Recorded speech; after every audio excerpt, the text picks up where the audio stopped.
তিনটি এমন ফ্যাক্টস যেগুলো শোনার পর তোমার হাতের আঙুল অটোমেটিক্যালি ভিডিওটা লাইক করে দ্য বং ফ্যাক্টোলজিস্টকে ফলো বা সাবস্ক্রাইব করে দেবে।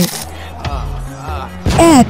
শুক্র গ্রহের একদিন 1 বছরের থেকেও বড়। তার নিজের অক্ষে একবার ঘুরতে সময় লাগে প্রায় 243 পৃথিবী দিন, আর সেখানে সূর্যকে একবার প্রদক্ষিণ করতে সময় লাগে 224.7 পৃথিবী দিন।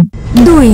মহাশূন্যে কান্না করা খুবই মুশকিল, কারণ সেখানে মাধ্যাকর্ষণ থাকে না, ফলে চোখের জল গাল বেয়ে নিচে নামতে পারে না। সারফেস টেনশনের কারণে চোখের চারপাশে বুদবুদ আকারে জমা হয়ে যায়, যেটা খুবই অস্বস্তিকর। 3. কোনো শামুক প্রজাতি টানা 3 বছর অব্দি ঘুমিয়ে থাকতে পারে। অতিরিক্ত গরম বা শুষ্ক আবহাওয়ায় শরীরকে বাঁচানোর জন্য তারা একটা বিশেষ ঘুমের মতো অবস্থায় চলে যায়, যেটাকে বলা হয় এস্টিভেশন বা গ্রীষ্মকালীন নিদ্রা, আর শীতকালে হলে হাইবারনেশন। এই অবস্থায় তাদের মেটাবলিজম খুব স্লো হয়ে যায়, তারা প্রায় কিছুই খায় না। এইভাবে তারা টানা 3 বছর অব্দি ঘুমিয়ে আবার জেগে উঠতে পারে, যা কুম্ভকর্ণকেও লজ্জায় ফেলে দেবে।